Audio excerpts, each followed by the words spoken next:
did the dumbest thing ever. I had my mic on mute and I did a whole reading of my comic in silence to you, but I read it, but you guys couldn't hear, so I deleted that video. My apologies. If you were expecting to have a reading of Superman 78 tonight, um, we are going to push it back 1 week. There's a lot going on, I'm sure. Waiting 1 week to read a comic book, it's not going to kill anybody. So, again, my apologies. We'll read that issue again next week. I'm just going to, don't want to read it twice in a row, so just do it for next week. In the meantime, as you know, I'm going to be meeting up with Big B McFly, local buddy here. And yeah, I'm really looking forward to kind of hanging out with him. We had a nice session where he was gracious enough to come on to discuss our trade. That video's gotten a lot of views. It's gotten 70 some views so far. A lot by my standards, but maybe not for most channels. But yeah, we have pretty much the workings of a trade. I think we're going to be able to get a trade going, and hopefully we can work out the values and make something happen. But all in all, yeah, I think in terms of value, he has enough of what I want. It all comes down to, like, I have the evaluation of what I have, and kind of making the numbers work. So we are going to be getting together this coming weekend on Sunday, which is, I think, March 8th, if I'm not mistaken. And I'm going to be driving down to Olympia near Lacey. We're meeting up at sort of this area with a retail area with a comic book shop there. So hopefully the weather will be nice. We'll get to trade and then grab some lunch and go from there. Yeah, I definitely want to get the trade out of the way, and then we can kind of grab lunch and hang out and talk. Yeah, I had a really nice conversation with Big B, and just a really, he's a really nice person to talk to. You can tell he's just a nice guy. I think his very nature is just, probably gets lovable a lot by his friends, and just seems like a really lovable guy. And yeah, I'm just looking forward to getting to know him better as a collector in my area. Obviously, we are a little bit of apart, but in terms of the channel connection, and it's always nice to have somebody who knows way more about comic books than you do. That's always I think, a blessing. Because I mean, as much as I've been collecting comic books and reading and doing all that, I really have a limited knowledge when it comes to characters, the collectability of items, what's kind of what to look out for and stuff. I'm just really focused on just my siloed view of collecting.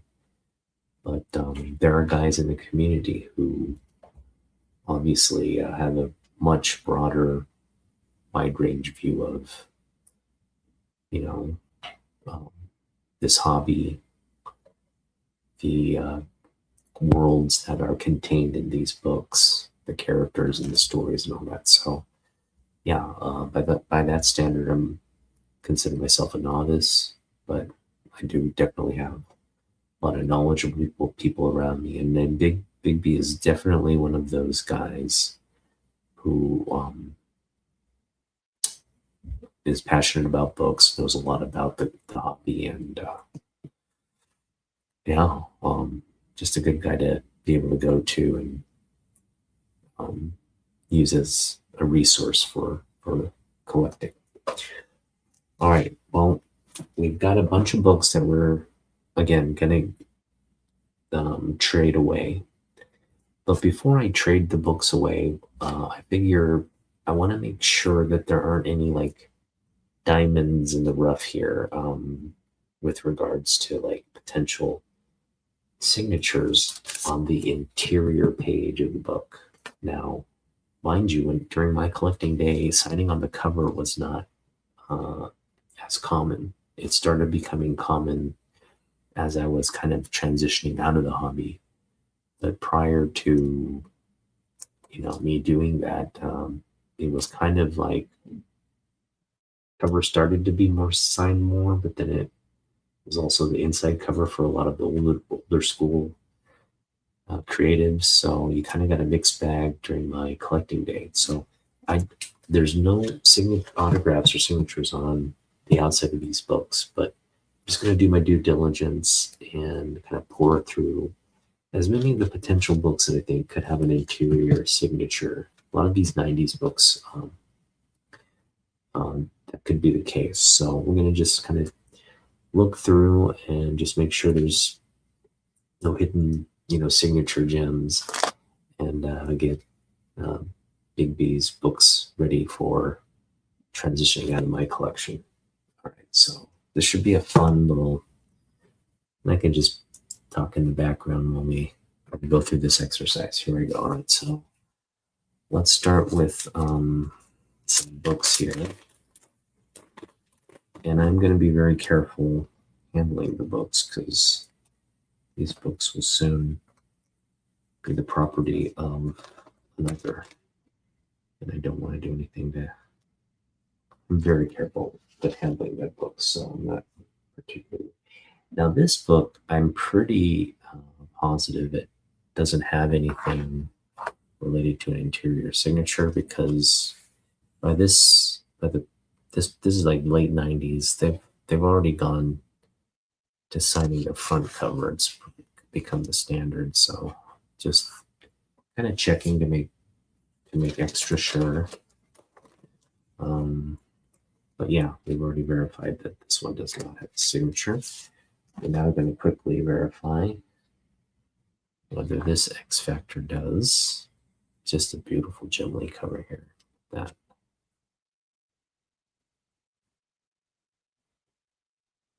That is quite a book right there. All right, so this one does not as well. The two books are verified. I'm just going to put them back in. And move on. So that's what we're doing. We're just checking the books real quick, make sure there's nothing again on the interior part of the book. That we don't have a signed book in our midst that we just missed because we didn't check. So we're just doing a little quick check and then we'll move on. All right. Let's get this book in here.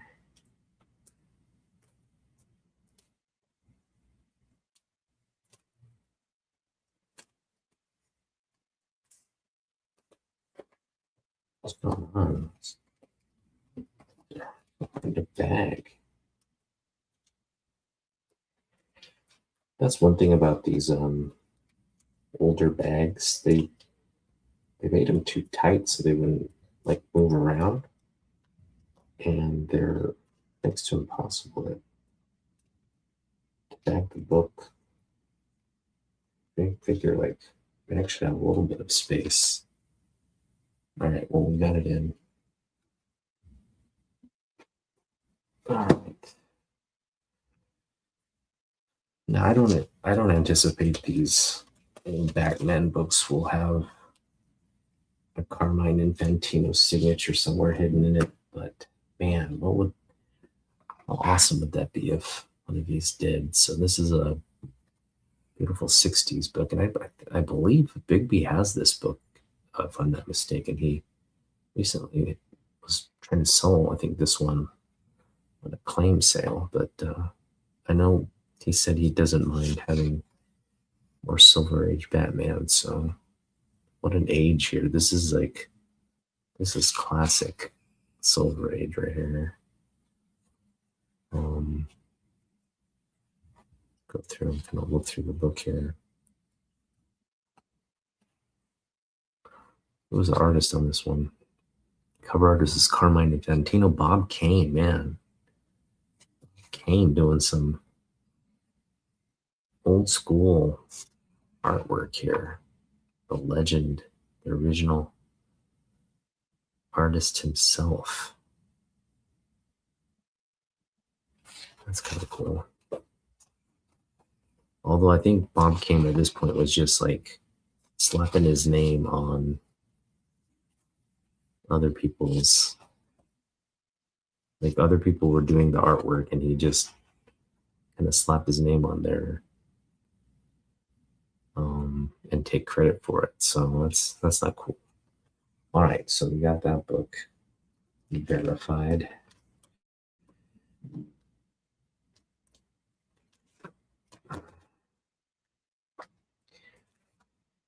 Let's check this one here. I think these all came from the same lot, so I don't want to get my hopes up on anyone, but figure we don't have to go through every book. I figured that, you know, the likelihood of us running into a Bob Kane signature, or sorry, Bob Kane or Carmine Infantino signature is going to be rather rare. We got another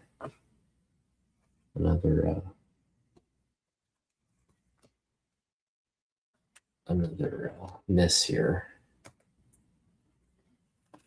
I'm going to check one more book, and I think we can skip the Batmans here. This one is in real rough shape. It's got, as you can see, it's got all these tears here.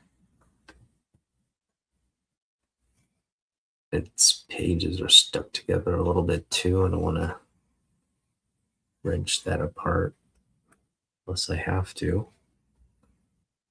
But yeah, no signatures, so I think we're good on this one. We don't have to play around with that too much. Okay, so these Silver Age Batmans, we were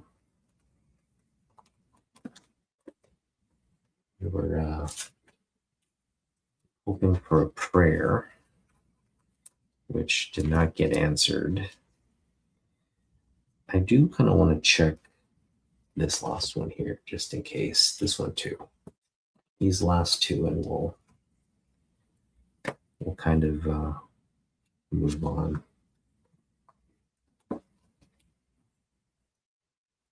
Let's take a look. All right. What's up, Tyler? How you doing, man? Hope you're having a nice Monday evening. Thanks for popping in, man.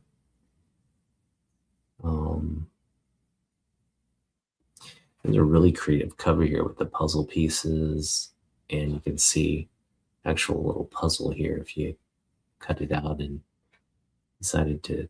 I can see a lot of kids actually doing this, like cutting that part out and piecing it together. Yeah, glad to hear that. Hope it's hope work hasn't been too difficult. No, it's they're companies are in a weird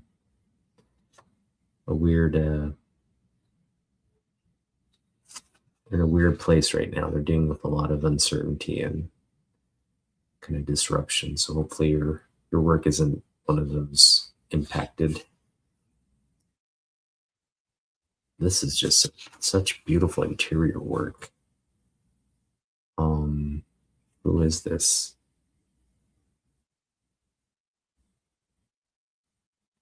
It's not telling us here on the first page.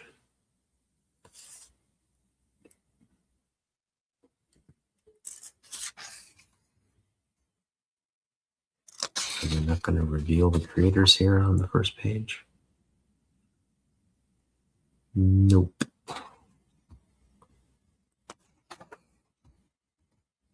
Maybe toward the end of the book.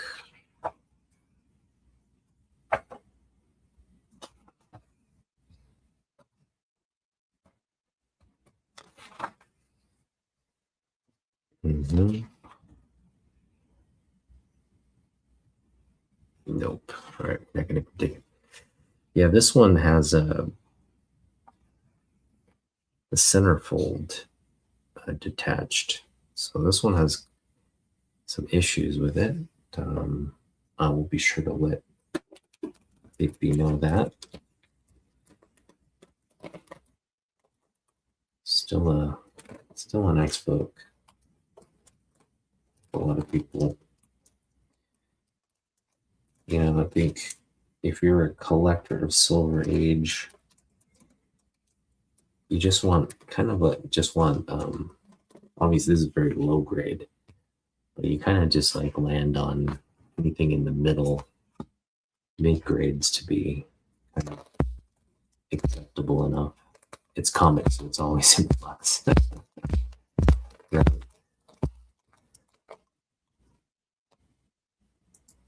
Yeah.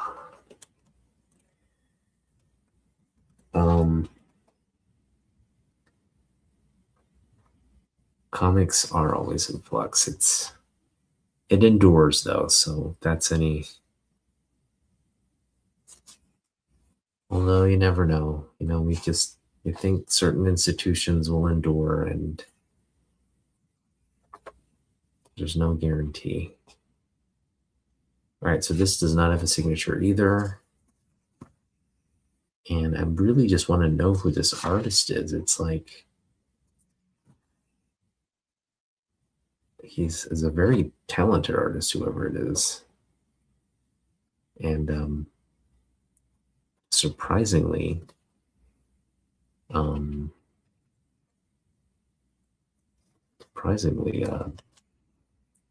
detailed for Silver Age book. Beautiful artwork here. Yeah, I mean, this is as good as it gets for a Silver Age book, I think.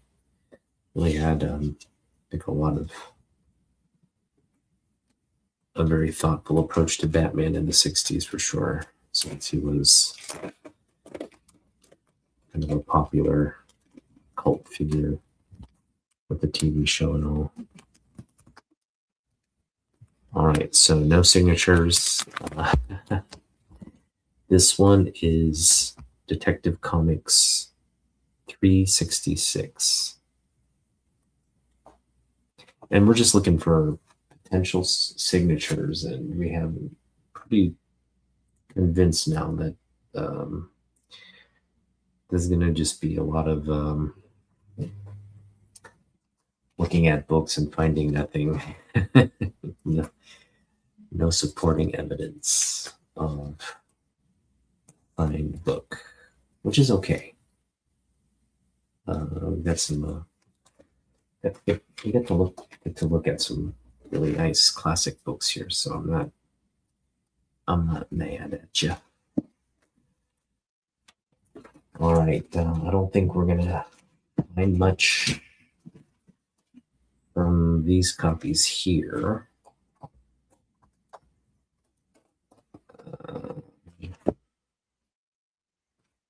But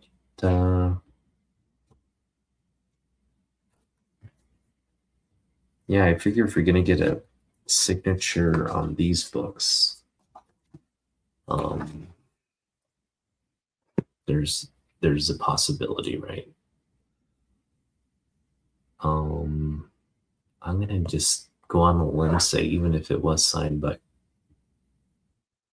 think the interior of this book was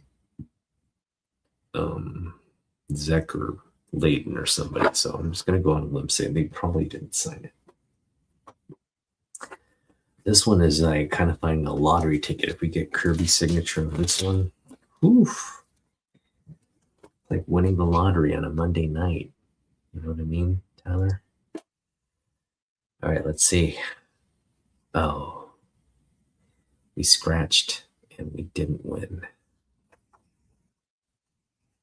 Got some beautiful Kirby interior artwork though, man.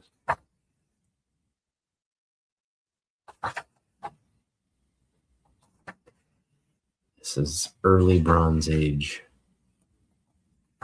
No, this is mid. What is this? 1970. When was this? Came out in 71. So yeah, early Bronze Age. Goodness, you're the new gods. Hope somebody. This is actually really great condition for a low grade book. You know, it's like it's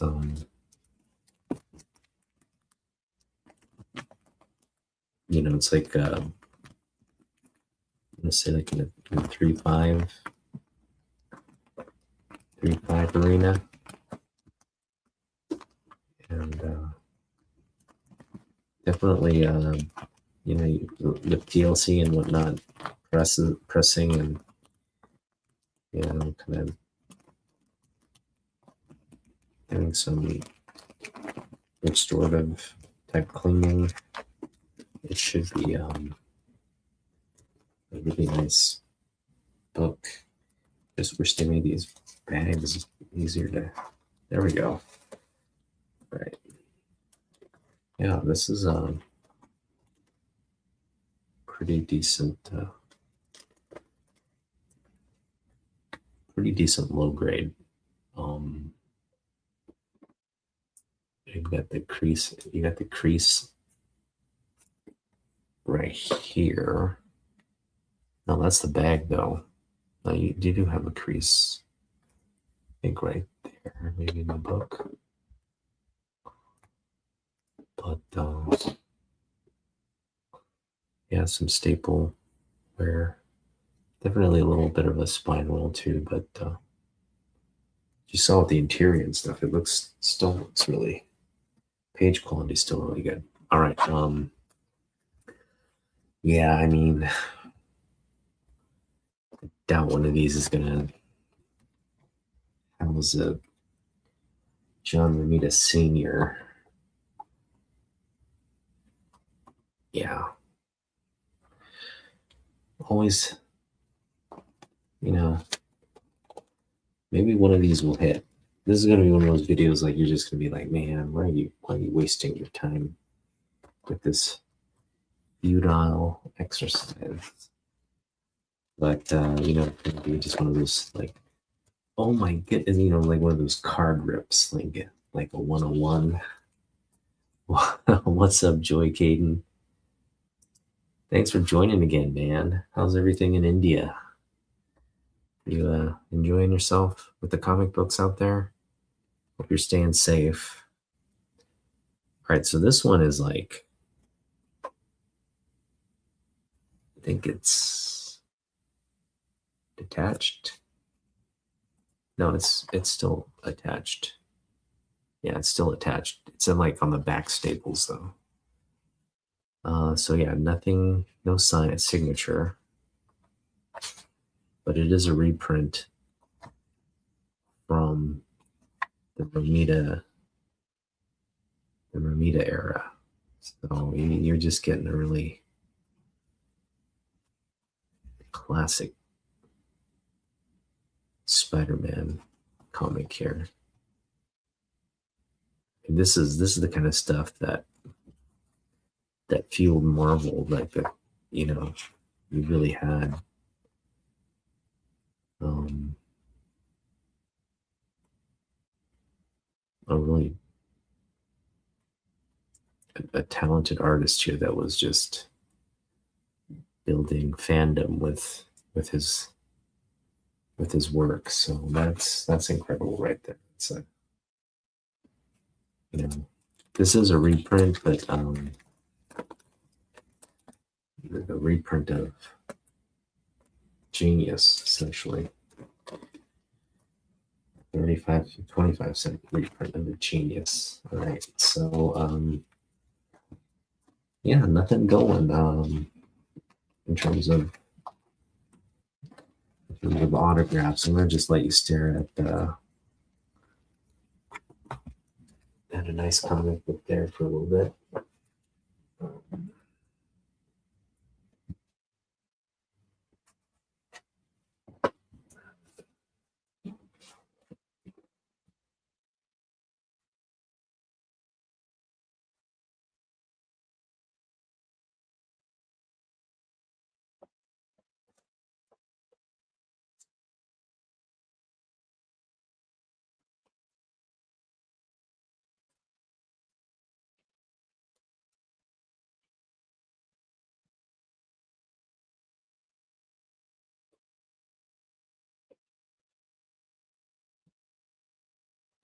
Okay. I'm just trying to determine which one might house.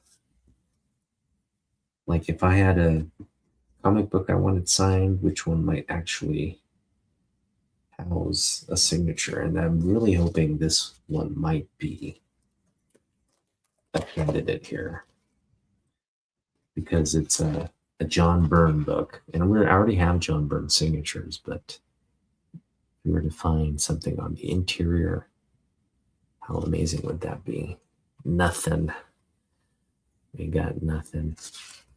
But we got incredible John Byrne pencils of Cap and the Avengers. That is so cool. All right, well, kind of makes me want to keep this book. I just kind of want to not let it go.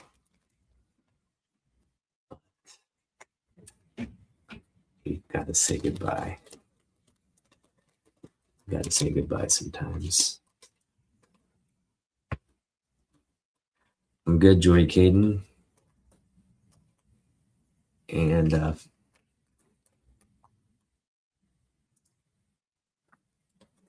I started reading comic books probably around 1984.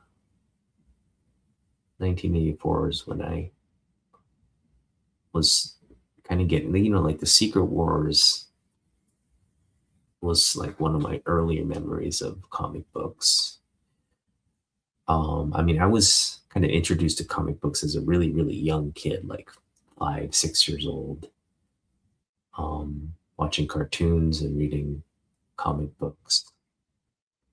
But yeah, I would say 84 is when I really kind of first got into them, like read comic books. I remember Secret Wars vividly.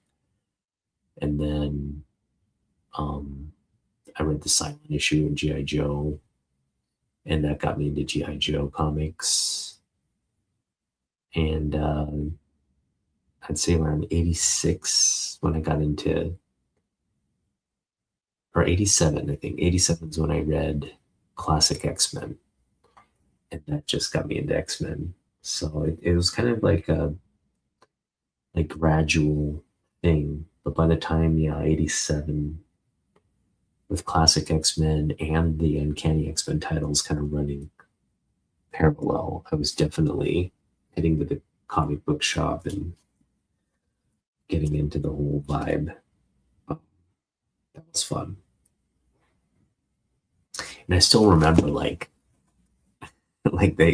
having first Wolverine, first Punisher, these wall books in the shop that I used to go to. I remember seeing them, and I remember at the time they were like $30, $40, right, for these like huge first appearance keys. And um yeah, that's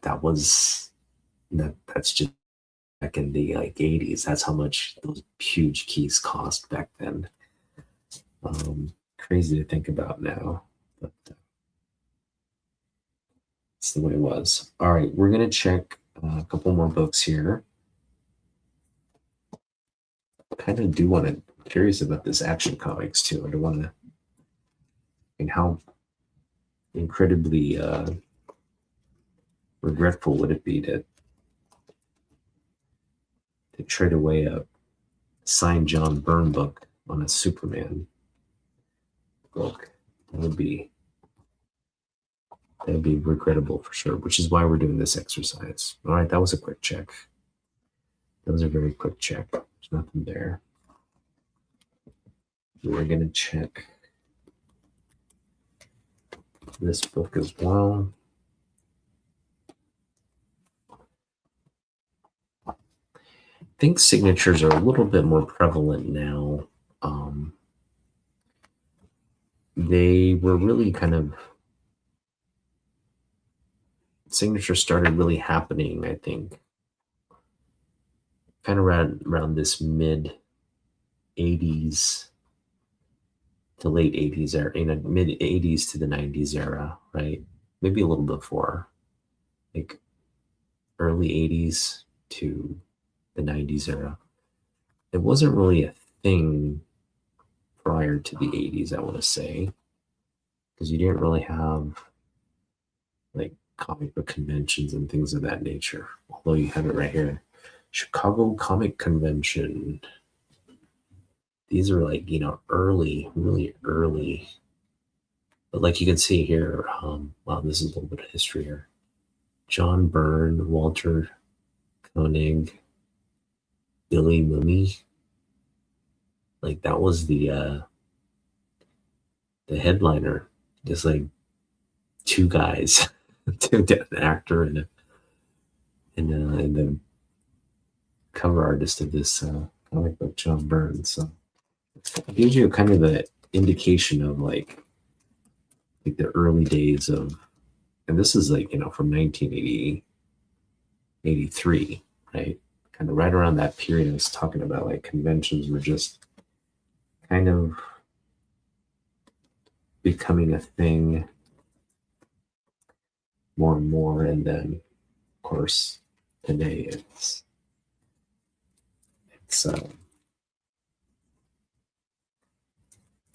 we live in a different age, right? These books are a lot more valuable now, and signatures are also much more popular now with collectors and all that. So there you go.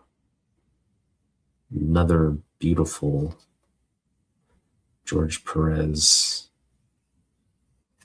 interiors here. Early George Perez, by the way. This is a treat right here for you guys. You get past the ads and stuff. Look at that. That's George Perez. Freaking goodness right there. Some ads. Look at that.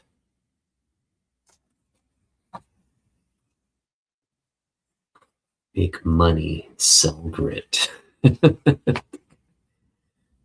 Child labor. Nothing like recruiting the neighborhood kids to slang your product for free. All right, there we go. So that was a cool walk down memory lane there for you early 80s comic book collectors there. All right, so we've got we just been coming up bust. And I'm gonna check this book, and I would be really, really shocked to find, again, John Byrne's signature on the inside of this book. But let's just like like a card rip. What do we find? Yes, a beautiful, beautiful full page John Byrne artwork, but no cigar. Maybe on the back cover. Let's check the back cover here. Nothing. We're just desperate for a signature here. All right. Well, let's see. Let's keep on moving. Let's keep the show going here. We got some.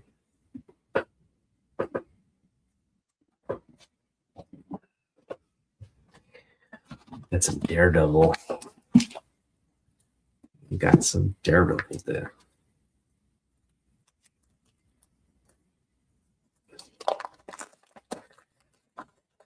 So this is potentially Frank Miller and Mazzucchelli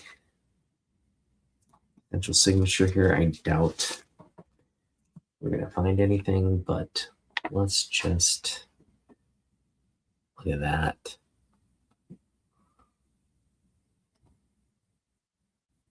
That's pretty cool. Now, with the press, this book would be incredible. But look at that. Who says Frank Miller can't?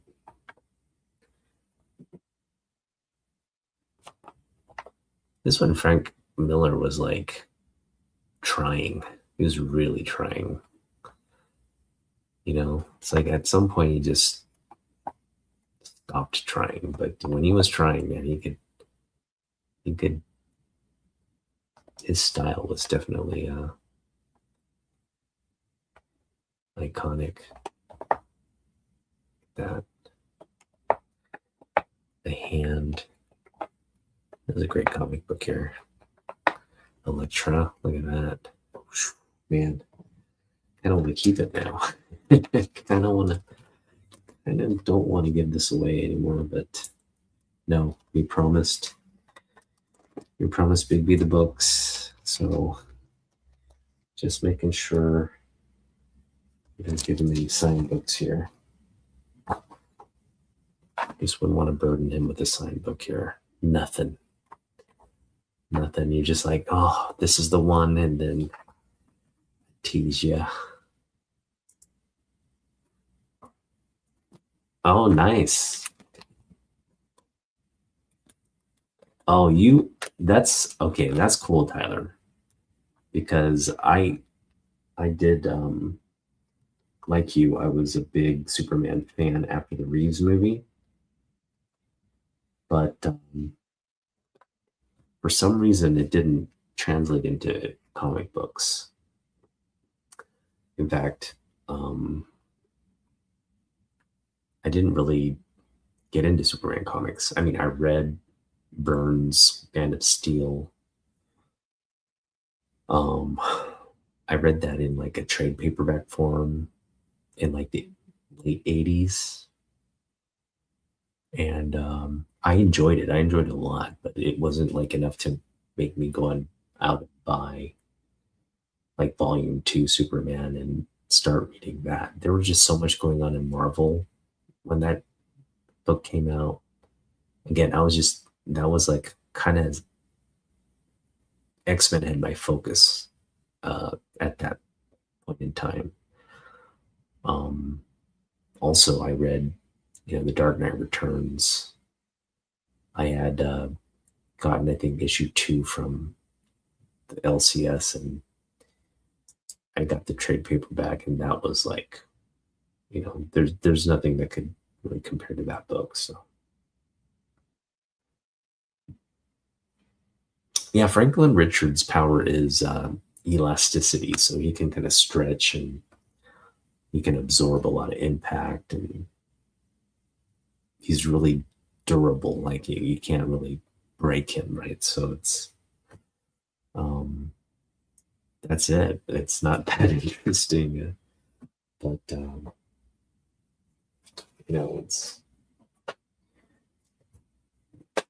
it's cool. I know a lot of people that like Franklin Richards. Oh, are we talking? Oh, sorry. You're Franklin Richards, not Reed Richards. I was thinking of the dad. Um, Reed Richards is the what I mentioned earlier. Franklin, he has so he's an Omega level. I think he's even higher than an Omega level. They just know he's got these latent abilities as a kid, but his is kind of like Jean Grey in a lot of ways. He's um what do you call it? Like psychic. He's also got like kinetic abilities, like he can move things, he can influence and do things with his thoughts. Um, and I think ultimately, like he has like the latent power of someone like not Galactus, but even more powerful than Galactus, like a god like um, you can create worlds and stuff like that. So it's like um, that's the reason he was like being pursued by like Doctor Doom and then I think that's kind of what we're gonna get in the Doomsday stuff. So it is relevant, but yeah, that storyline about Franklin and was definitely from my era. Now I know this one doesn't, but I just wanted to. This does have the tattoos, so Bigby, you're getting the issue with the tattoos. Just to let you know. All right, just want to check that for you. And man, look at this beautiful burn. It's a this is one of those it's in landscape reading mode, so that is just a cool that's comic book right there with the tattoos intact. Very very high grade. Put it at like a 9.0 ish condition. That is a nice book right there. The landscape issue.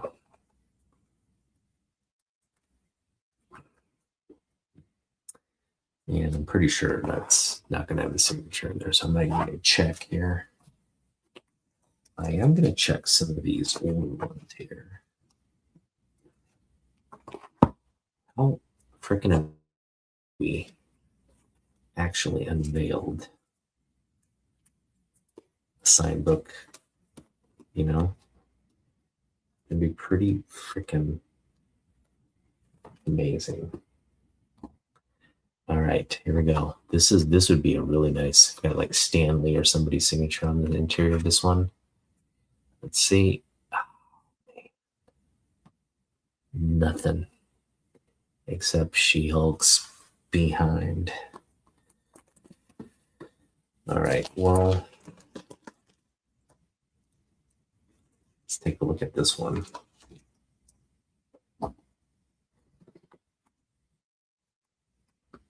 Come on, big money, big money. Big money. Nothing. Great interiors, though.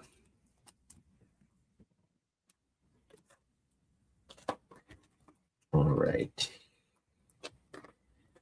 Oh, I'm having fun. I don't know about you guys. Get to see some pretty cool front page, first page artwork. First page artwork, I feel like is like underrated. You can see, it's a good way to start, like with a full page piece, right? Just to grab your attention from the get go. So you're gonna probably see a lot of that here. It's pretty much the standard way to start a comic book, a full page. All right, here we go. Big money, big money, big money. Nothing. No signature. All right, well, I'm not going to go through every single comic book, but we will go through the ones that might have it. I think I checked this other one previously.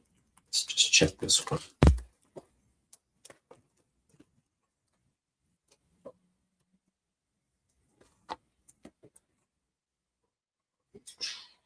Go. All right, we've got Burn Ordway on this cover. That's pretty cool. Ooh. I almost thought we had something here. Nothing. Nothing. I felt a twinge of excitement there. I don't know about you guys, but just a twinge. All right. This would be insane if we got a Neil Adams signature here on the interior of this book. It would just be, it would blow my mind. It would blow my mind if we did. What we got? Oh, I thought we had bad Bob Kane here. What? What a tease, man. And we had some Bob Kane action there. I thought nothing. All right. Well, it's all right. Telling you, it's going to happen at some point. It's going to happen. One of these books, it's just going to have, we're going to just go crazy when we hit it. Like those fake card ripping videos. No, I shouldn't say they're fake.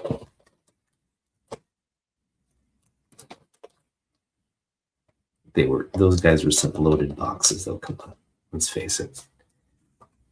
Chance of you pulling a one-on-one on a YouTube card rip is pretty near impossible. All right, so this one doesn't have it, but we do have some She-Hulk eye candy here for you to look at. Or I thought we did. Guess we don't. A little bit. Just a little behind action there.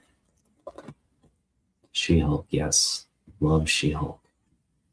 All right, thanks, Tyler. Have a great week, man. All right, so yeah, none of the Burn books have this signature.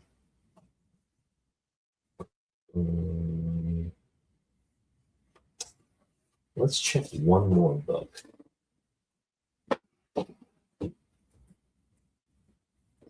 Check one more Burn book, and we're also going to check.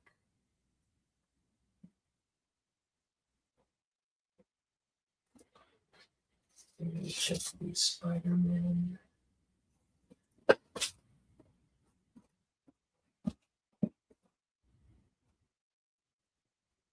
I'm going to check this book here.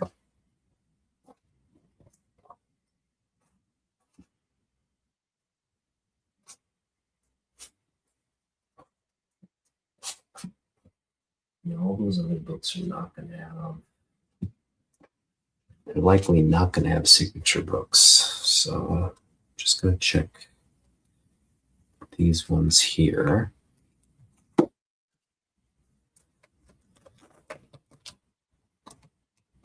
There, we get another Burn book. Beautiful Burn cover here. Look at that. It's a beautiful Burn cover. And nothing. Nada.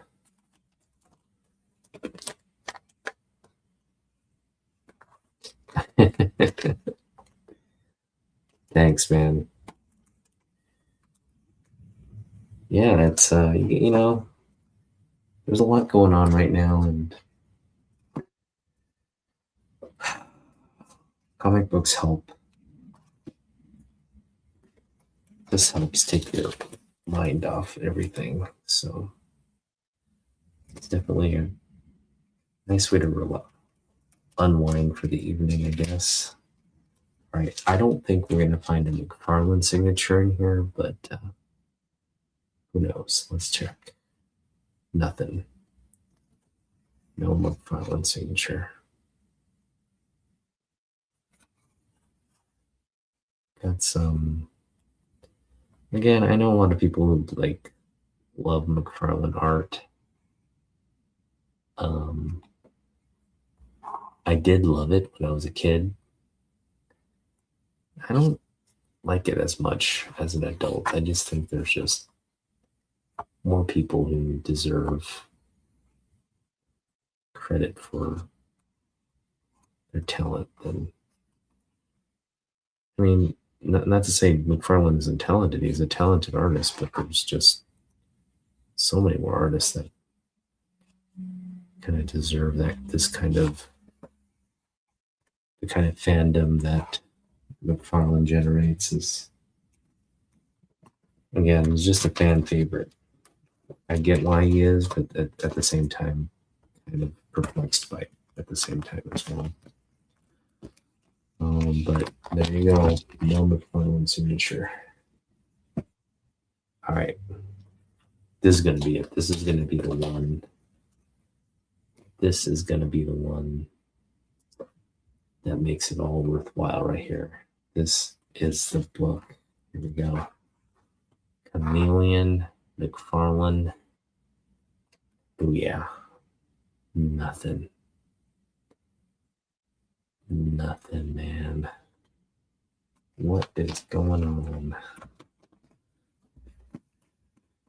All right. All right, we're really reaching with this one, but who knows? Might get the John Romita Sr. John Romita Sr. signature we've been looking for on an Electric Company book here. And nothing. Nothing. Again. No go. Probably should stop doing this because I don't think we're going to actually yield any results here. This is a key book. We're hoping for a Walt Simonson signature here on this book here. And we got nothing. Nothing again. This is a really high grade book, except it does have some rippling. So with the press, this is going to be a beautifully near mint copy here. Just absolutely just a flawless. I think I got one spine tick there, so it won't be a 9.8. But again, near mint for sure. Once it's pressed. All right. Big keep up there. Whew.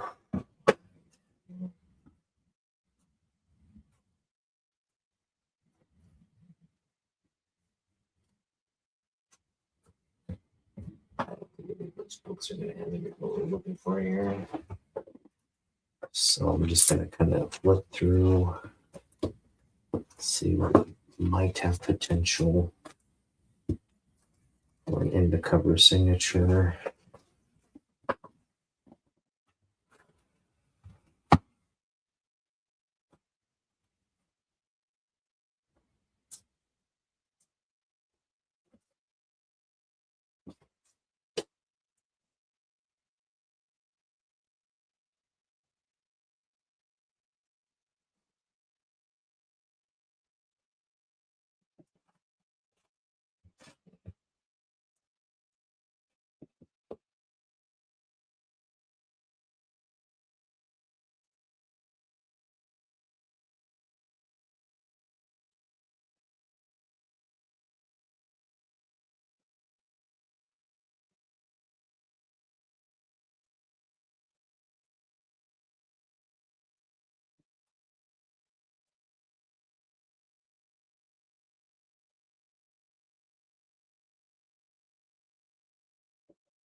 Okay, we got a couple more books. Got a couple more books to check, and then I think we can call it a night. This one is just just the kind of book that if I were like a collector, I might have just gotten signed. Todd was signing a lot of books from this era age. So we're just gonna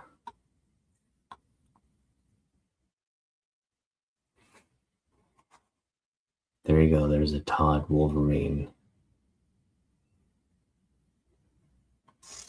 Again, sometimes don't get what all the hubbub is about.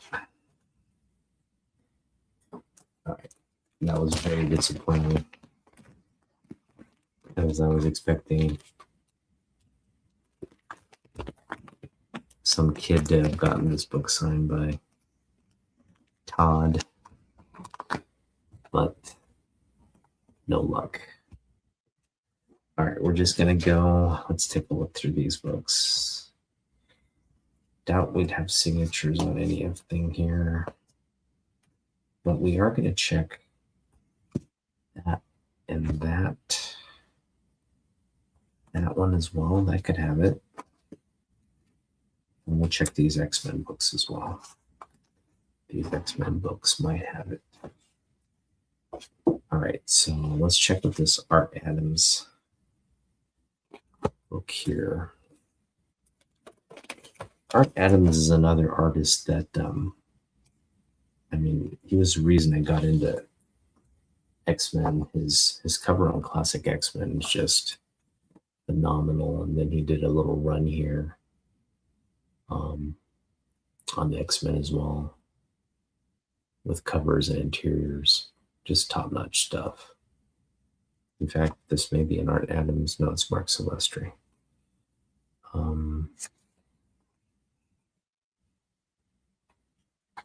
There's another extremely talented artist.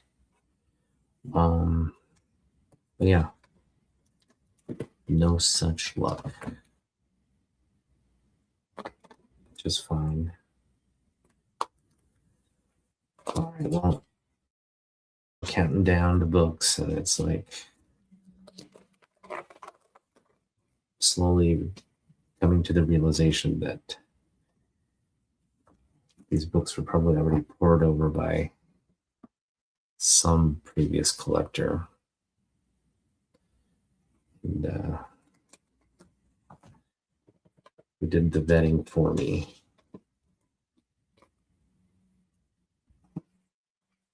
All right.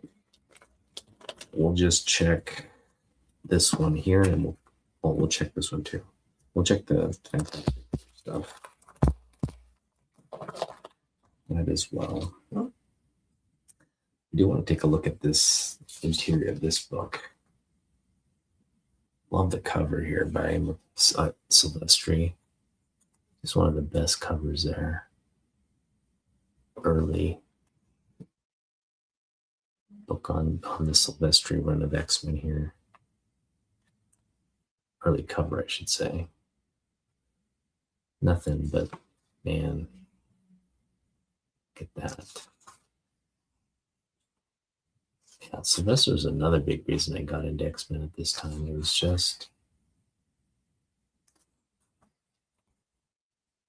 just creating such a, him and Claremont were creating such a dynamic book here. Just iconic book of the X-Men here. You know, this is the Havoc long shot Dazzler team. I mean, they didn't last long, but man, was it a fun read. They even had Boom Boom, I think. Like Boom Boom was a part of this crew.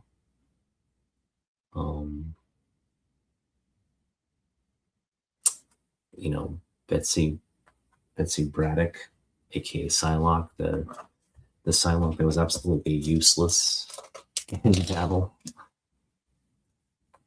I have read Lord of the Rings, and I do enjoy reading like just for example like the Dune books.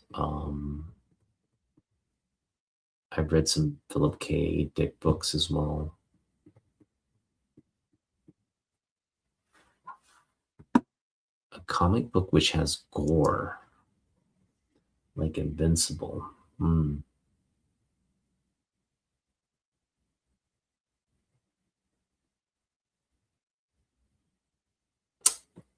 Like gore, like just people's limbs getting like ripped off and stuff.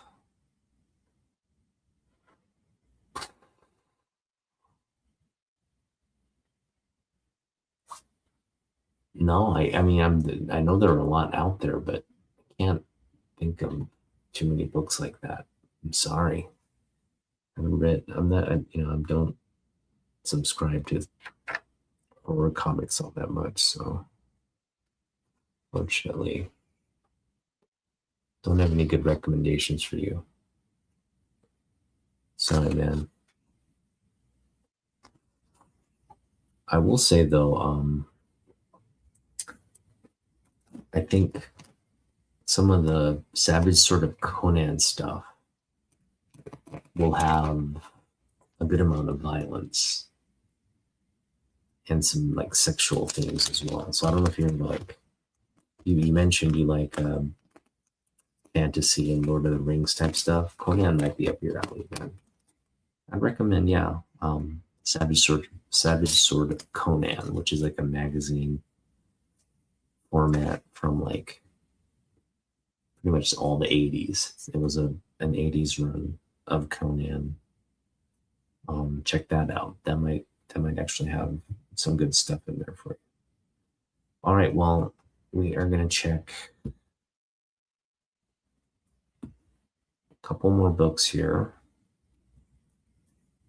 Let's check this one.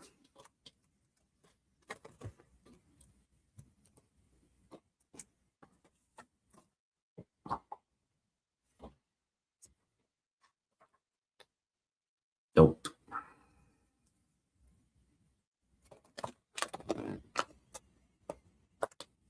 There's a classic Burn homage of FF1, though. That's such a cool cover right there. Yeah. Violence. Yeah. Hey, Ron.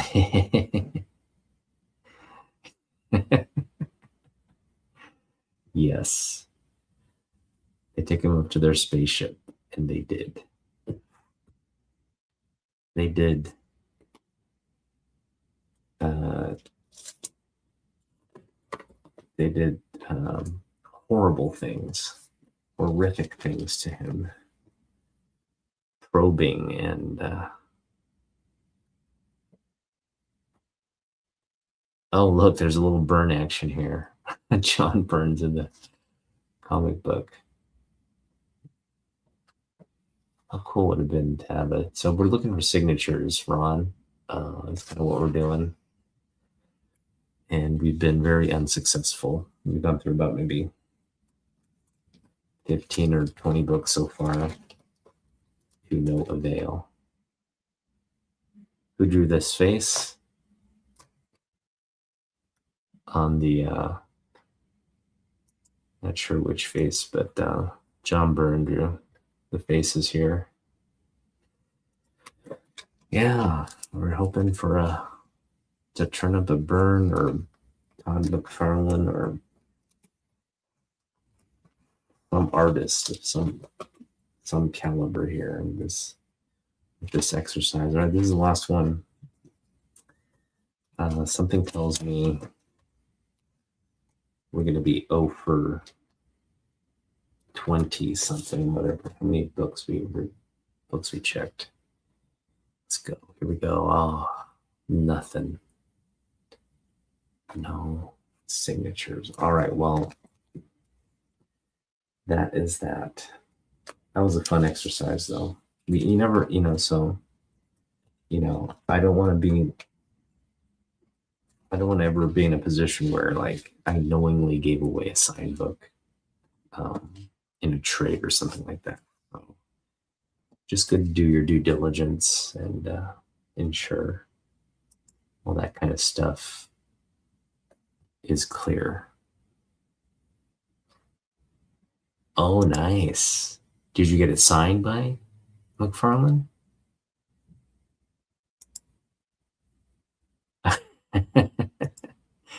Yeah. Well, I think you mentioned Jim Starlin is going to be there, as well as, did you say Jim Aparo?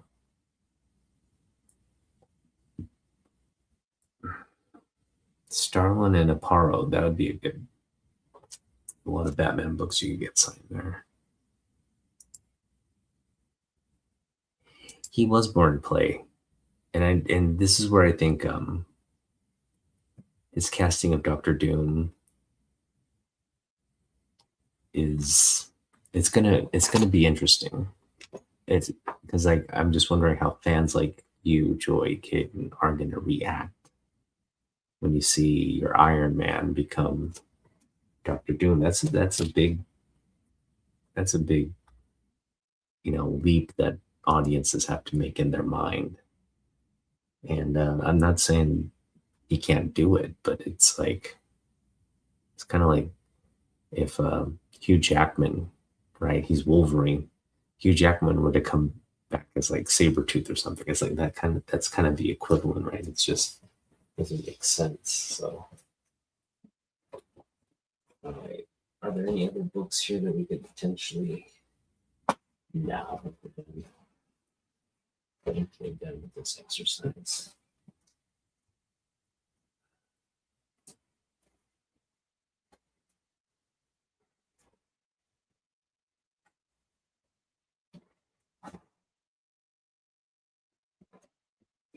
I guess we'll do two. No, I think I've checked these ones. We'll do one more. This book here. Philip Pearl. All right.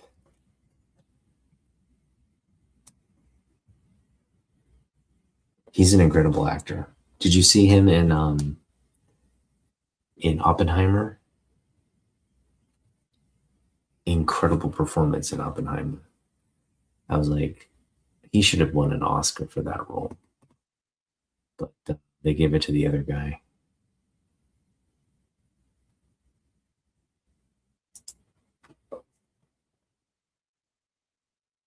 Nice. That's a nice all right. Dan Jurgens. Ooh. Yeah, Ron Mars. Got a lot of choices there. Bob Hall's a good one. Not too sure of the other ones though. Peter Tomasi. And he's from our era, my era.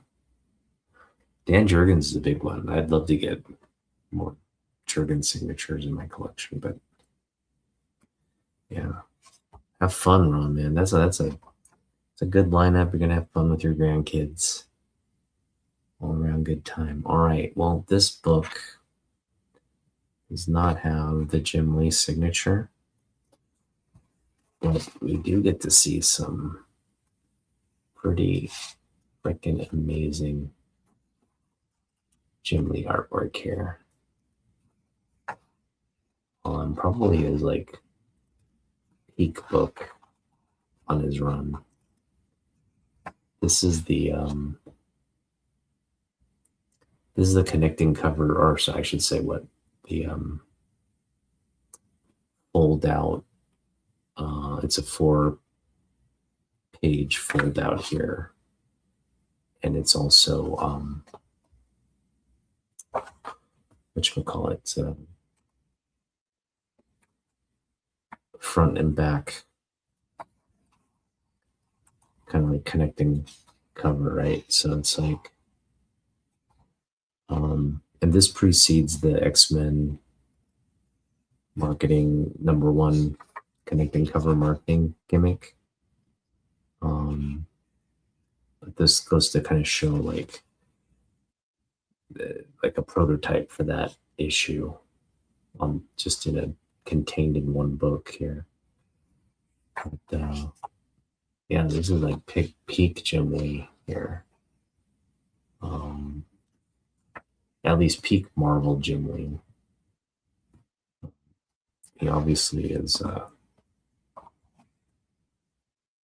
way better artist today than he was back during these days, but he was pretty damn good here in his 20s as well.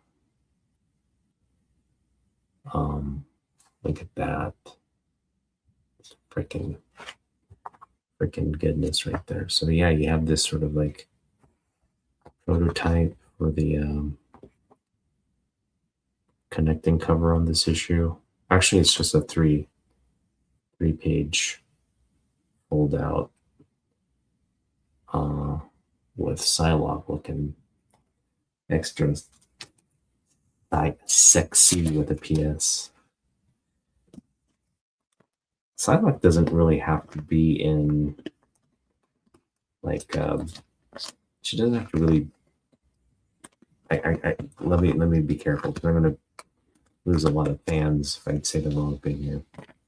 Of course, you want to see Psylocke in her barely clothed, assassin outfit. But I'm just saying, even in like a suit like this, she's still sexy with the PS. So she doesn't have to be half naked at the time. So Oppenheimer is, yeah. Oppenheimer is, yeah, it's a great movie. It's a great movie because it's a history that you don't learn. I mean, you have a very sort of like, the names, you kind of know the events, but to see it kind of as like a graphical movie and kind of how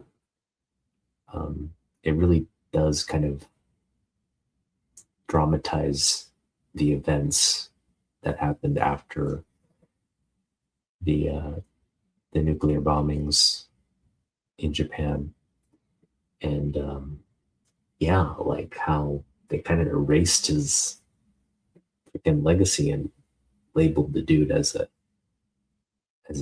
communist, all for just like, I mean, there was nothing really there to support that. It was purely political, and it does kind of, it paints a very complex picture of the man, Oppenheimer, I mean. But yeah, Robert Downey Jr.'s character, he plays the senator that tries to pin, take away the achievements of, again, just as it's purely political, but they try to try to label Oppenheimer as a communist and try to wrest away his achievements, historic achievements, away from him, discredit him, because America didn't really have any kind of real advantage as they entered the Cold War. So it was like, the fear was like the secrets of their program had leaked to the Russians, and this was, they needed to kind of frame it like, oh, we won, but somebody gave away our advantage when that wasn't the case, right? It was like They were on their way to developing their nuclear technology as well. So, oh man, that's not good. No, they don't take anybody to say spaceships. Um, right? It just would have happened, and it would have been, the Russians were right there as well. It's like it's kind of a race, but they would get there eventually. But yeah, it's the very dramatic with how the events unfold. It's a pretty long movie, but definitely it's not boring at all. It's very intense and entertaining kind of look at history. But yeah,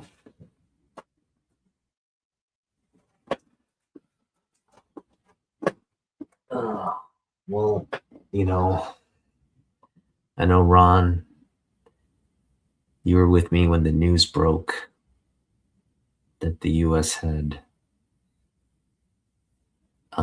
attacked Iran,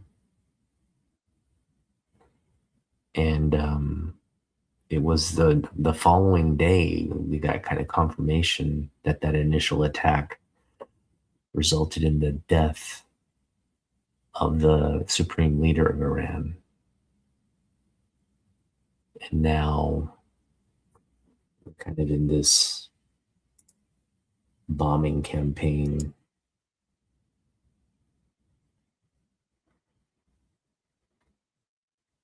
Is that right? That's crazy.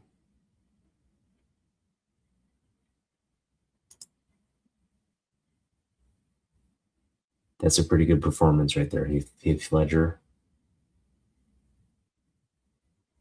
That um that got the posthumous supporting actor Oscar, didn't it? If I'm not mistaken. Which is crazy.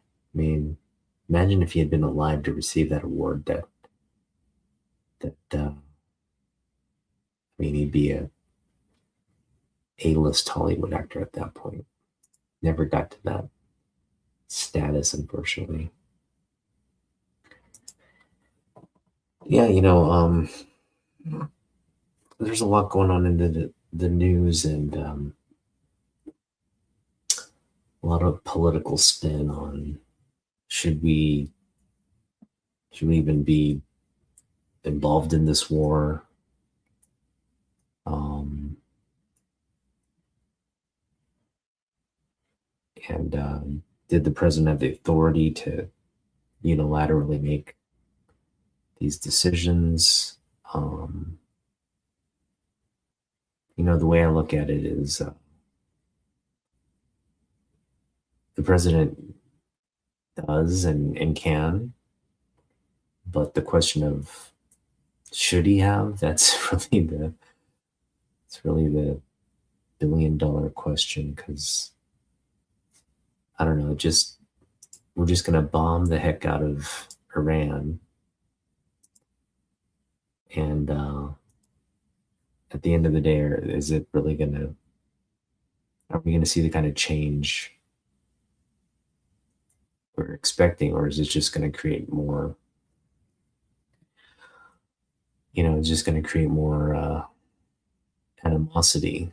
Not that there was any lack of, but it's going to create more animosity toward the US and the West.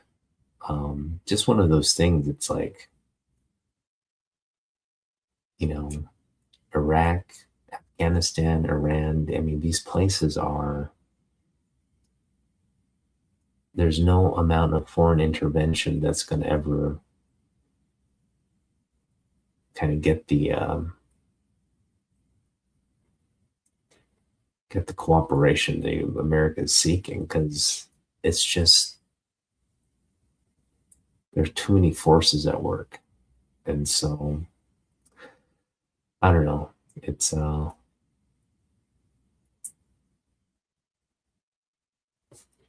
you know, we're engaged in it. I just hope there's a clear victory at the end of the day.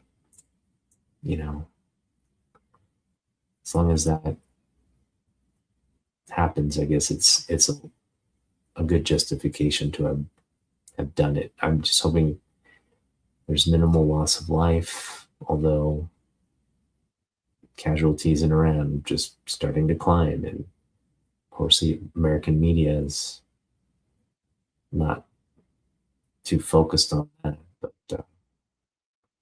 just hoping it's, I don't know. I think it's just wishful thinking at this point. I think it's inevitable that you're gonna have a high death toll. It's gonna be just, you know, it's gonna be a pretty one-sided collateral damage. Uh, and again, I think not to minimize the American losses here. I think six U.S. military personnel have been confirmed killed, and that number is likely to go up. I'm sure those numbers could be much higher, and it's just what, again, the Pentagon is disclosing to the American public. But you know, you're going to see some losses on both sides. But yeah, the damage Iran is going to take at the end of this is going to be brutal, and it's just a sad situation. I don't know. I don't know anybody that's celebrating these turn of events. If you are celebrating it, you shouldn't be. It's war at the end of the day. It's people's lives, being taken.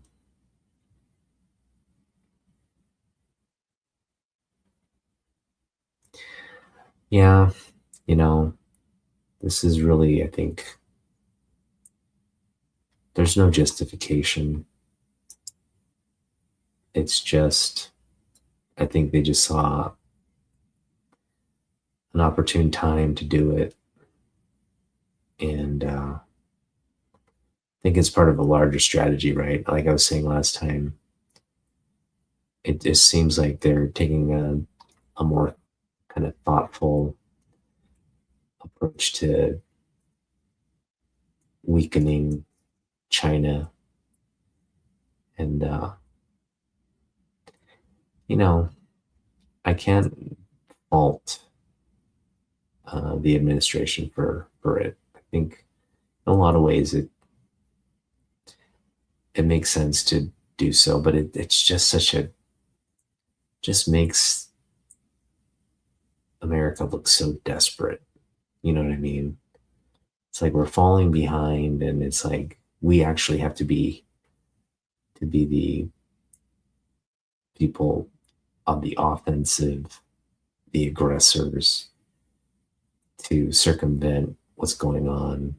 We can't, like, it's like we can't compete, so we have to, like, use military force. It just seems like such a cop out. So, yeah,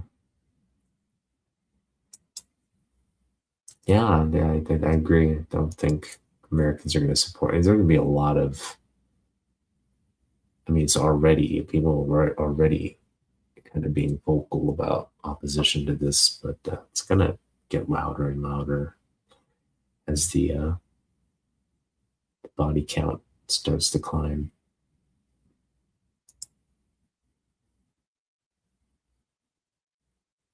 Hmm. Yeah, U.S. Thought they had a partner to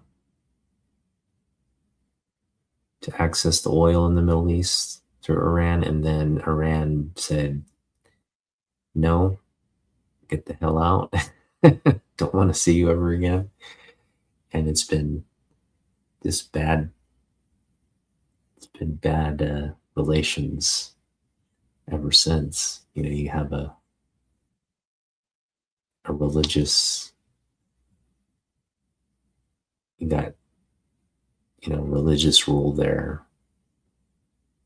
Um, and it's in a lot of ways just almost diametrically opposed to our values, our way of governing, and all that. But I don't know. Even there, that's no excuse to like. I don't know. I just feel like we're Trump. He. It's good that he got the leadership out of there, but that vacuum is just going to be filled by uh, more extremists in that government. So I'd really hope this is an opportunity for Iran to, you know, change from within. But when you're bombing it 24/7, it's not a real, you're not winning over a lot of people who are, who reside there. So it's just creating more animosity toward us. Yeah, and I think it's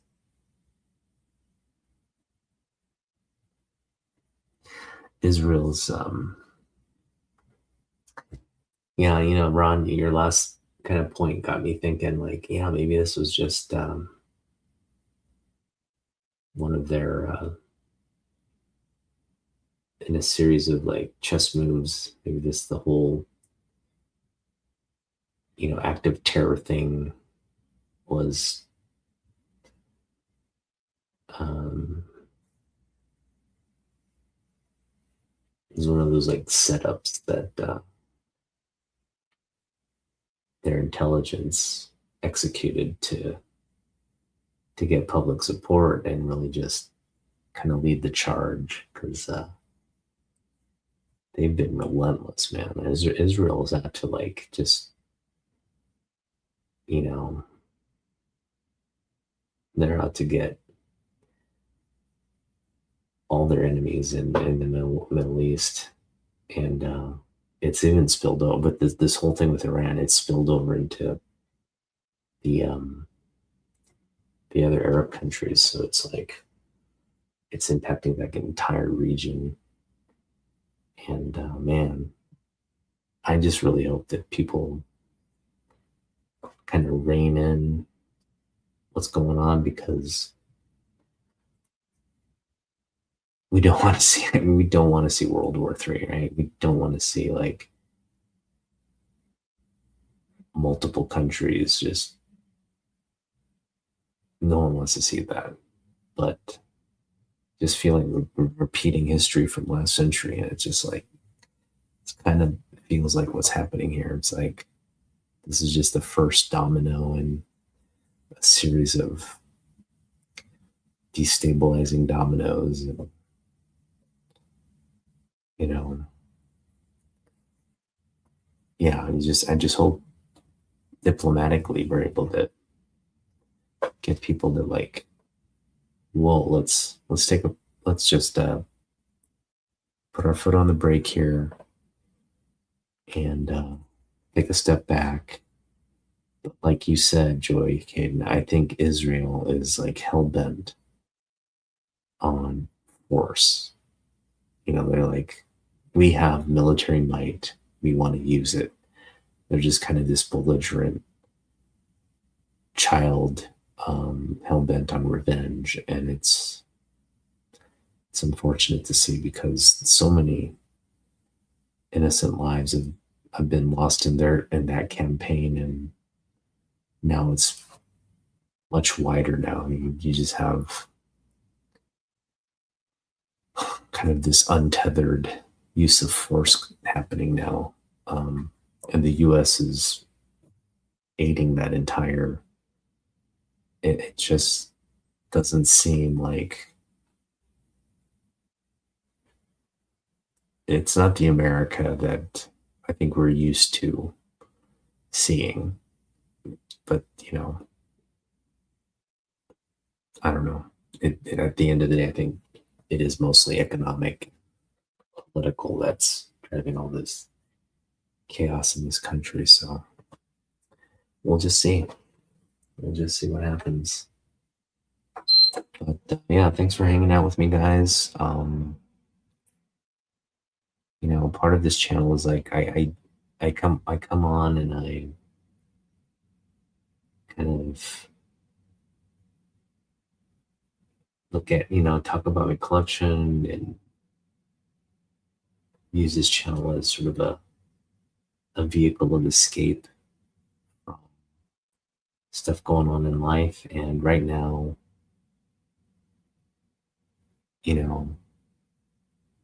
along with what's happening to me personally, I think we're also dealing with, as a global community, right? Because Joy, you're part of our global community. We're dealing with, as a global community, something that's,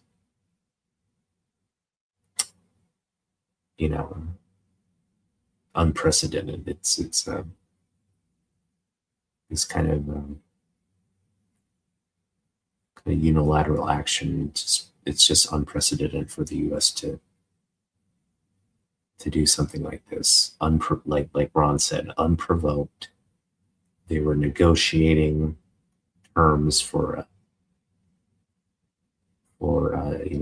non-nuclear proliferation. So I think Iran was ready to get. I mean, who knows? It's one thing to say, hey, we're going to give up nukes because they feel it's the only option to avoiding conflict with the U.S. But it's another to just kind of like not even negotiate, like just kind of under false pretense to say, okay, we're going to talk and then attack them and kill them, essentially, just as like Godfather shit that they're doing. So super gangster shit that they're doing. So yeah, well, again, it's we're kind of in uncharted territory here with the way countries are looking at the U.S. and its foreign policy right now. So not a good look for us, for sure. But I will say this: whether you support this war or not politically, we do have to support the men and women who are risking their lives and defending our country. And here it's more of a defensive ideology and values rather than actually defending our homeland, our interests or territory. Yeah, it just feels like we've walked into a situation that it's like,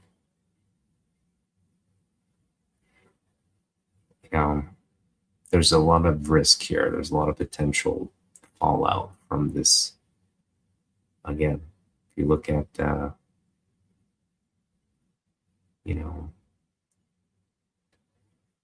these are how world wars start, right? You start applying pressure in a certain area, and then other people react to that and engage, and then pretty much you have like, countries taking sides and attacking one another and doing all kinds of crazy things. So I'm just hoping we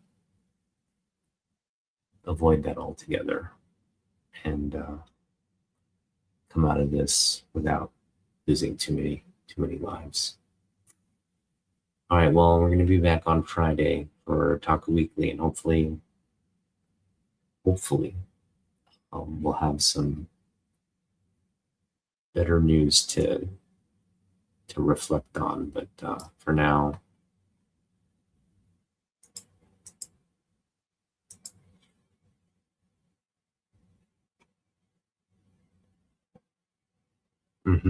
yeah.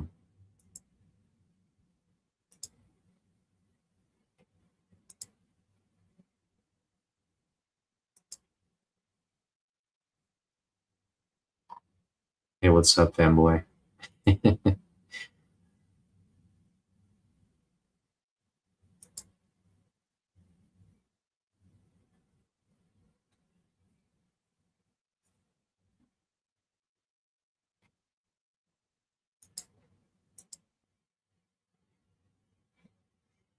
Well, I agree. The U.S. against Iran, it's kind of like the U.S. against Iraq in a lot of ways. I mean, in terms of, you know, going in and kind of dismantling the military um, through a campaign. So, right, we're going to bomb, we're gonna probably land troops there, take over the capital, and, occupy Iran. Um, there's no question the U.S. can do that.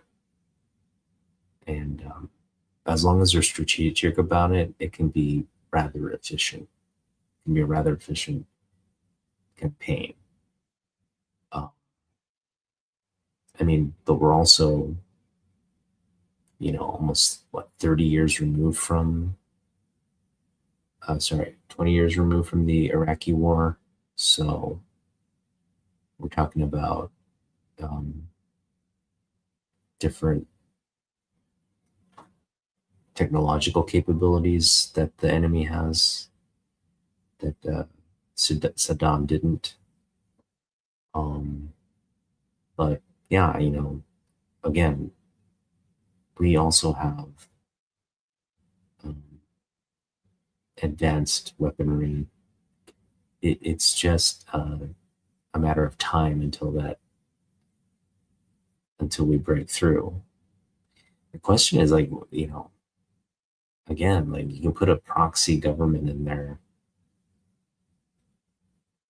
It's just going to face so much opposition and challenge for for people there to accept, you know, uh, yeah, you're going to have sort of like this Western style democracy set up, and it's just going to inflame all the religious fanatics there. So um, it's just one of those situations like you just can't almost you're walking into like a hornet's nest. It's you can take out a few hornets, but it's still they're just gonna come back and attack you again. So it's just one of those like I don't know. I feel like it's Iraq all over again in a lot of ways, and no matter how many times you try to just implement a more pro-Western regime, it can it can fail big time, especially if you're just bombing the crap out of a country. Like, what, you know, are you really making friends with the large population there? No. Yeah, no one's gonna start loving America just because you put some puppet puppet leader in there.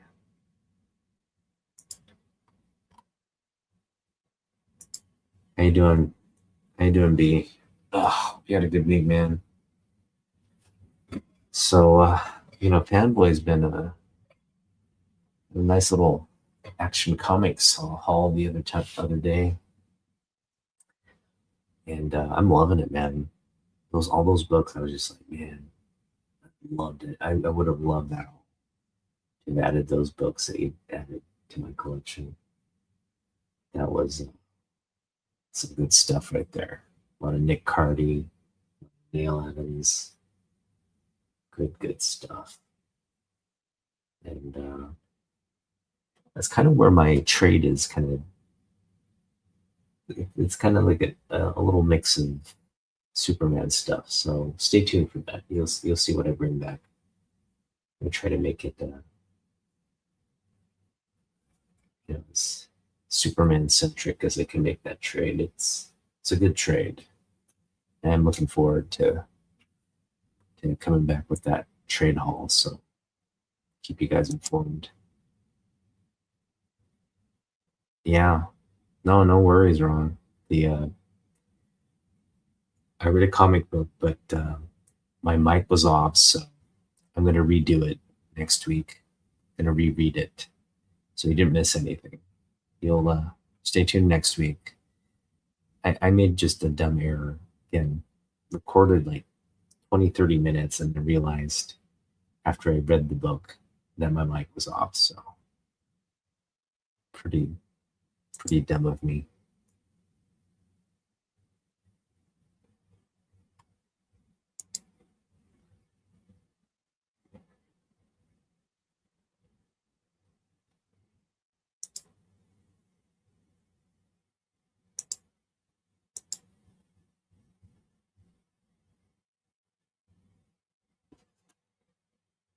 Oh yeah, would you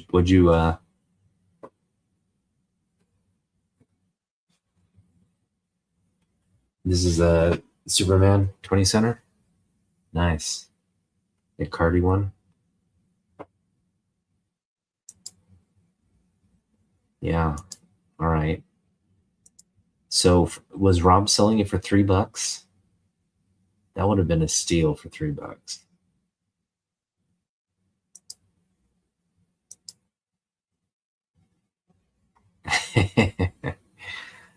That would have been a steal for $3. A 20 center in, you know, mid or like a better than reader copy, hopefully. Like a mid to high grade book. That would have been a steal. Any 20-cent book for like $3 in decent grade. Just feel like these Superman books. I mentioned this a long time ago. A good thing, um, a good thing to come out of the movie was this public, the return of public affection for Superman. Right? It's like he was back in the spotlight. People were loving the character, uh, and now people are. I feel like that this relationship with Superman is deeper because when Christopher Reeve donned the costume and it came on screen for the first time, that was like kind of like the first time we got to see Superman outside of the comic books, right? Actually, I just wouldn't say that. He was in radio, television, film, like animated film prior to that. But this was like the first real sort of Hollywood moment. Um, and it was a big event. And it, again, endeared a lot of just new fans to the character. And then we lost a lot of that for almost 40 years. We just, we're in this sort of like forgetting phase of super. Like, oh yeah, Superman is somebody like we used to like, and you just had this entire generation of people like clueless to like even Christopher Reeve or the character. Um, but the way, again, the documentary came out, kind of put a lot of focus back on, hey, this was Christopher Reeve was a great actor. He had a great legacy as you know, an activist, and then also um, you know, his tragic uh, personal tragedy also was just inspiring to a lot of people. And when this new movie came out, it just reminded everybody, whether you're young or old, hey, Superman has this great legacy that spans nearly 100 years. And we had this great actor, Christopher Reeve, um, and we didn't really know his story, right? We knew his story a little bit, but we didn't know what what that was like for him and his family, his wife Dana, like what she was had to endure with just being supportive of and keeping that family together. And with that documentary, man, it was that just an emotional. Um, I mean, I love Christopher Reeve, but there's so much personal detail in that documentary that I just felt like, you know, it was this stronger connection to the Reeve family, as well as, you know, again, I love the character of Superman, and just kind of reignited, hey, here's this real superhero that the real actor embodied in his real life, and then also portrayed a character that embodied the hero on screen. And so when you have this new movie come out and it has ties to that legacy, and it kind of embraces the the tone and the feel of what we fell in love with back in the late 70s, early 80s. Um, I think this second time around, this second romance with all the new fans and the the re-stimulation of the old fans, like people my generation probably liked Superman when it came out, forgot about it, and then I don't know, there's a new Superman, like kind of getting them back into it. It just felt like this time around, Superman would never be, you know, um, forsaken ever again. Like we weren't gonna put Superman in like a, I don't like that character. He's boring. I don't, we're just that conversation would never happen again. And that for me was like the biggest, the most heartening thing to come out of the movie. Just saw this genuine love and appreciation for the character again. You saw a lot of people like kind of admit, hey, you know what? I dropped the ball on Superman, but I'm a fan now. I want to read more of his comics. I want to kind of rediscover him again for the first time. And um, that to me was the real. We're kind of living in that world now. It's for me the best thing to come out from the movie. Now I'll talk about the worst thing to happen is now that the comic books now are more expensive. Superman books aren't cheap now, and you see the price just change overnight. Like what was once $1 bin book, talking these Bronze Age books, right? You could find these Bronze Age, mid-grade Bronze Age books, in the dollar bins, at most $3.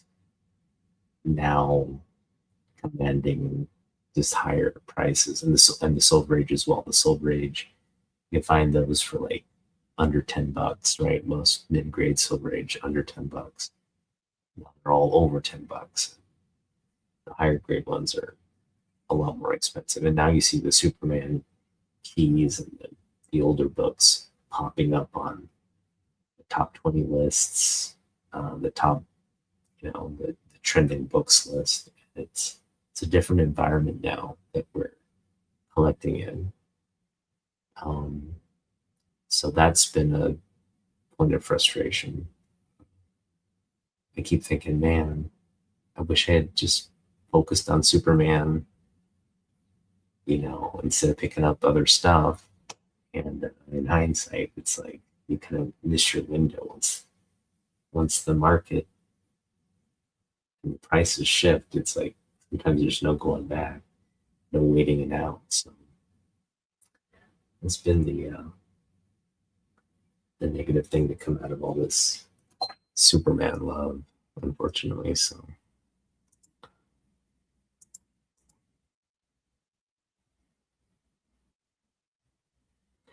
okay, that's interesting. You didn't like the Superman movie.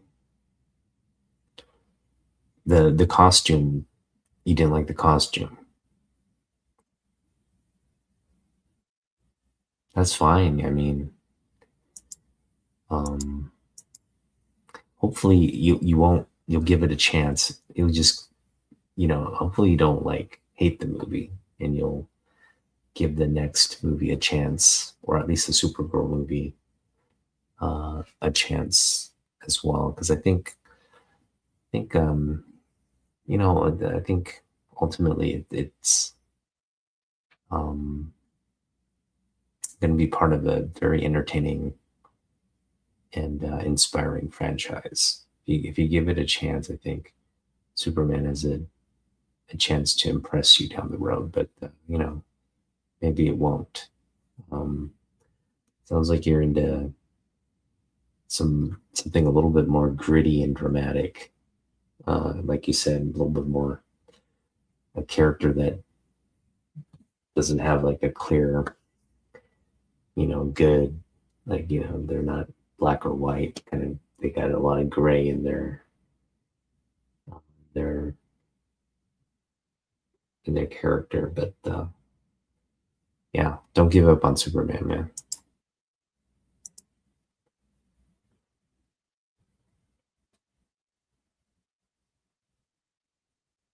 Okay.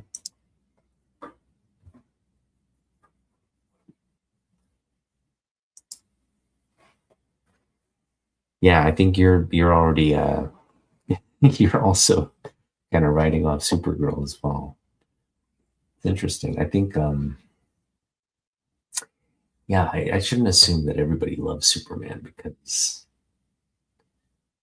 I know a lot of people who still haven't seen it yet. And I know a lot of comic book people where the movie hasn't really moved the needle on whether they collect them or not, or change their view on him or not. But definitely there's sort of like a more mass market that's um, I think they're they enjoyed the movie, and they are kind of buying into the DCU framework and Gunn's vision for the character. Also, from a commercial success standpoint, I think Superman was that for Warner Brothers, and it's, I think, a foundation that hopefully the second film will build upon. Um, Supergirl tested really well with the test audiences, so the focus groups look like um, they're with the next chapter. And generally, in a film like this, where you kind of know, okay, the first film had success, and there are a lot of like weird loose end plot points that I think Superman had. But again, when you kind of get the green light from the studio to like, okay, that was a success. Let's continue doing what you did. And Gunn and his team now have that kind of confidence going in. Like, it's not going to be so people aren't going to be so critical. You're going to have a lot of support from the studio, a lot of executive backing, a lot of marketing dollars as well. You're just going to like put something out there that's formulaically safe and audiences are going to react to and love. So like it's almost like at that point you just have to go through the motions, write something good, get some great performances in, and you've got another box office hit on your hand. And I just feel like the way Warner Brothers has been operating recently, all of that is kind of humming on all cylinders. So they kind of know, okay, this is what audiences want. This is a good way to um, have people come to the theater and enjoy themselves and kind of keep it sustainable. Right now, though, the Paramount deal, Netflix has dropped out of the bidding for Warner Brothers. It's now going to be Paramount, Warner Brothers. I don't see it somehow Paramount putting much of a wrench in this, especially if it's a success. But I think also what it puts pressure on is it puts pressure on Gunn and Safran to really keep putting out hit after hit after hit. Like it's gotta be highly profitable. Otherwise, why would Paramount's got a movie studio as well? You know, why would they pit something that's not super profitable against stuff their studio's working on? So it's almost like a conflict of interest. I think it's could potentially turn into a bad situation if there's even a modicum of like it didn't do well, it didn't, it's not, or it's directly competing with the stuff we're trying to do at Paramount. I think there's a lot of politics there at play, and it just feels like Paramount at the end of the day is like, okay, we just bought out our main competition, so now we can just kind of kill it, right? Um, Kind of make sure these IPs make money for us in other arenas, but we don't have to have it competing on the big screen with us. And I just feel like that kind of mentality for this merger uh, could potentially just hurt the franchise and hurt fans like me because you're essentially getting studios to kill the project before it really has a chance to compete. So that's unfortunate, but we'll see what happens.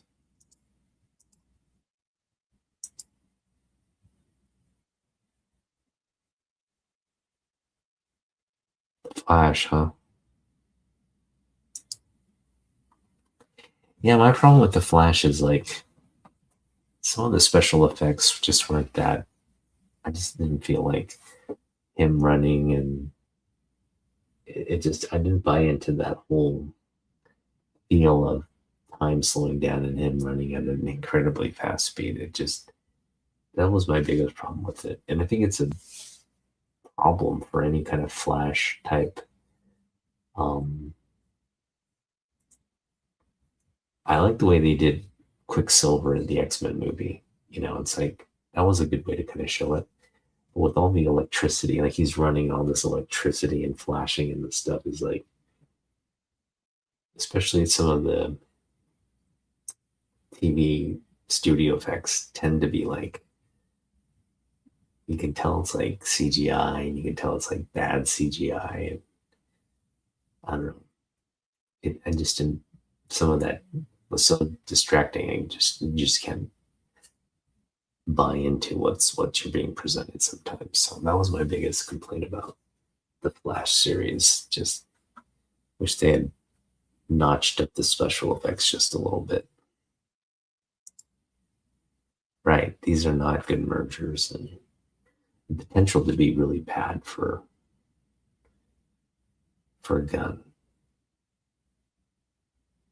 Because now you've got a new set of execs watching over his project, and Gunn had a lot of leeway previous, and if the executives are smart, they're going to continue to give him that leeway. But that leeway only exists as long as Gunn is making popular, profitable films.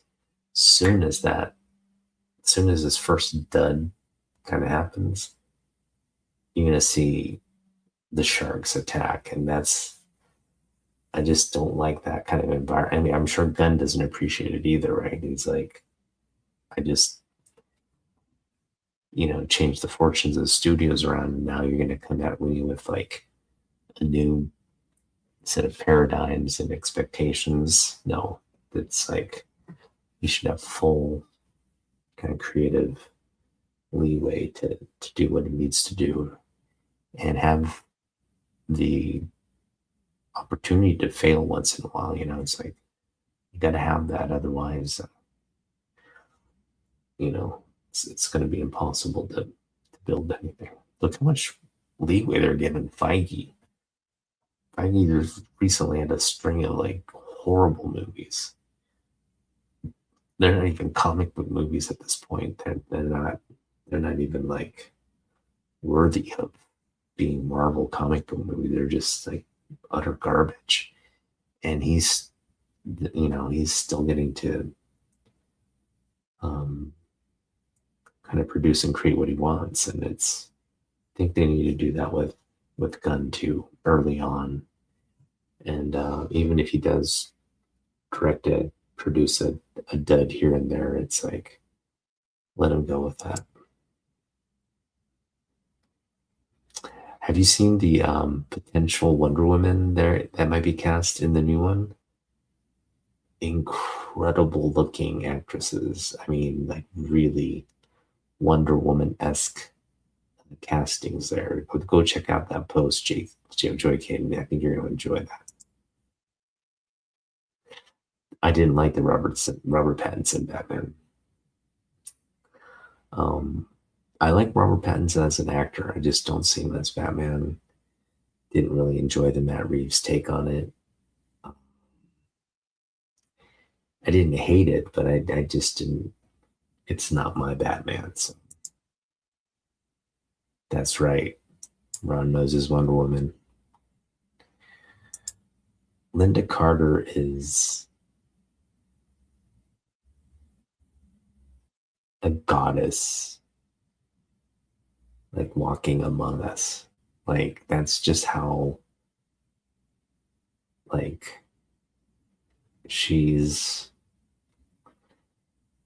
I mean, let's just put aside her physical and natural beauty aside, right? Just if you were a blind person and you were to talk to Linda Carter, you would be enamored with her personality as well.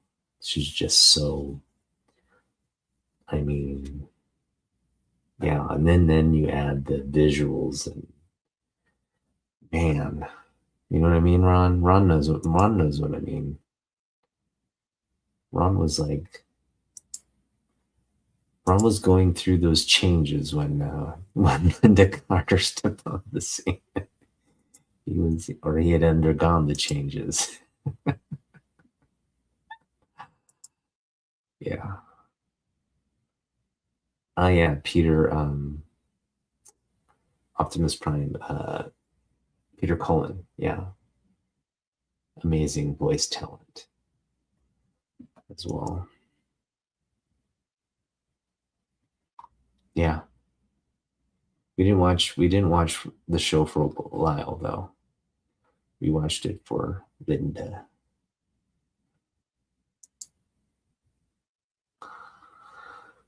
Yeah. Linda Carter. Man, she still looks great. She's in like her what 80s or something now. It's like she still looks fantastic. Um, yeah.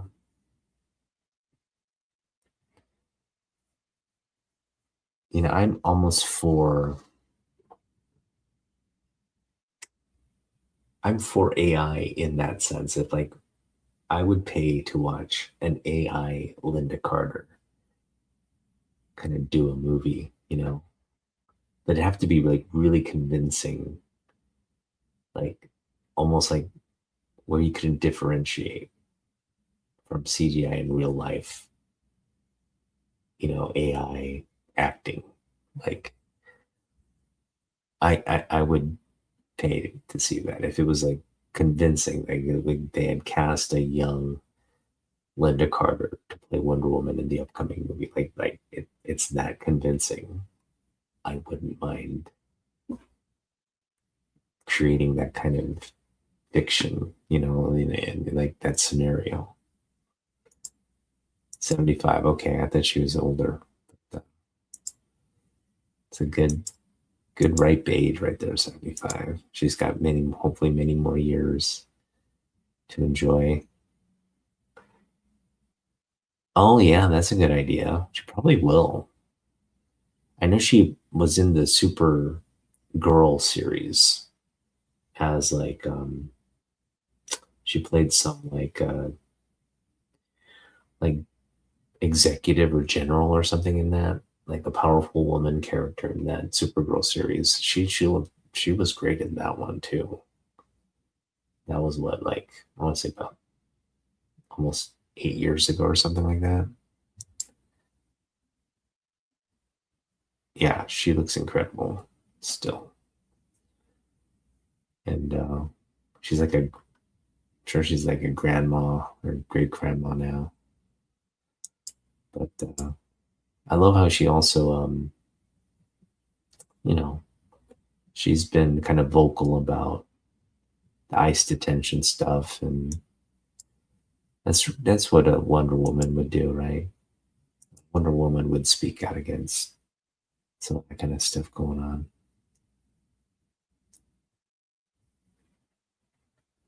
Right? Yeah. I think that's a good casting on Wonder Woman's mom, Hippolyta. Good to see her as Hippolyta. All right, guys. Well, it's fun hanging out. It's late, so hope you guys have a good rest of your evenings. See you back here on Friday for another Otaku session. Peace out, guys. Good night.